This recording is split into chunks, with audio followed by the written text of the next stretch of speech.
হাসপাতাল, বিদ্যালয় কিংবা ঘর ছাড়া অসহায় আশ্রয় প্রার্থীদের তাঁবু, কোনো কিছুই বাদ যায়নি তাদের আগ্রাসন থেকে।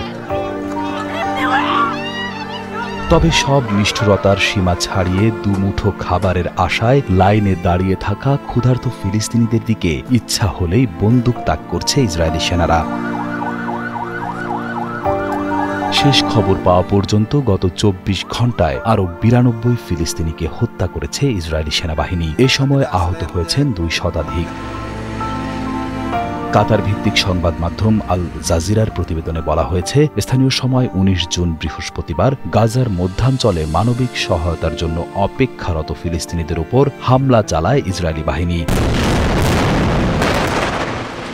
ড্রোন, ট্যাঙ্ক ও মেশিন গানের হামলায় মুহূর্তেই ছিন্ন ভিন্ন হয়ে যায় ক্ষুধার্ত ও নিরস্ত্র ফিলিস্তিনিরা। প্রত্যক্ষদর্শীরা জানায়, যারা ত্রাণের জন্য লাইনে দাঁড়িয়েছিল তাদেরকেই টার্গেট করে চালানো হয় নির্বিচার গোলাবর্ষণ। ঘটনাস্থলটি ছিল একটি মার্কিন ও ইসরায়েলি সমর্থিত সংস্থার ত্রাণ বিতরণ কেন্দ্রের আশেপাশে। একজন প্রত্যক্ষদর্শী গণমাধ্যমকে জানান, নাসের হাসপাতালে প্রথমে আমাদেরকে সামনে যেতে দিল, সবাইকে একসাথে জড়ো করলো, তারপর হঠাৎ গোলা পড়া শুরু হয়, ট্যাঙ্কের গোলা। কেউ এই মানুষগুলোর দিকে মায়া দিয়ে তাকায় না, সবাই মরছে, ছিন্ন ভিন্ন হয়ে যাচ্ছে। শুধু তাদের সন্তানদের মুখে খাবার তুলে দিতে চাইছিল তারা। দেখুন, এই মানুষগুলো শুধু ময়দার জন্য জীবন দিয়েছে।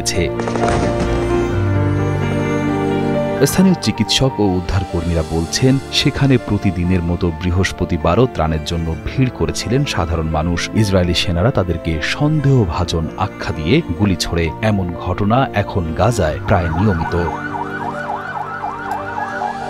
গাজা সিটির আল শিফা হাসপাতালে প্রিয়জনদের লাশ দেখে কান্নায় ভেঙে পড়েন স্বজনেরা। ইসরায়েলি বিমান হামলায় যারা প্রাণ হারিয়েছেন তাদের অনেকেই ছিলেন বাস্তুচ্যুত নারী ও শিশু। হাসপাতালে বিলাপ করতে থাকেন স্বজনহারা মানুষেরা। হতাহতের সংখ্যা বাড়তে থাকায় সংকটে পড়েছে হাসপাতালের চিকিৎসা ব্যবস্থাও।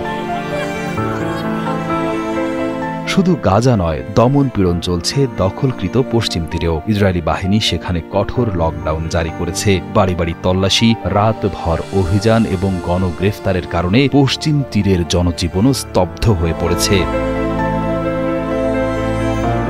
মানবাধিকার সংস্থাগুলো বলছে, আন্তর্জাতিক মনোযোগ ইরানের দিকে সরে যাওয়ায় ফিলিস্তিনে দমন পীড়নের মাত্রা বাড়িয়ে দিয়েছে ইসরায়েল।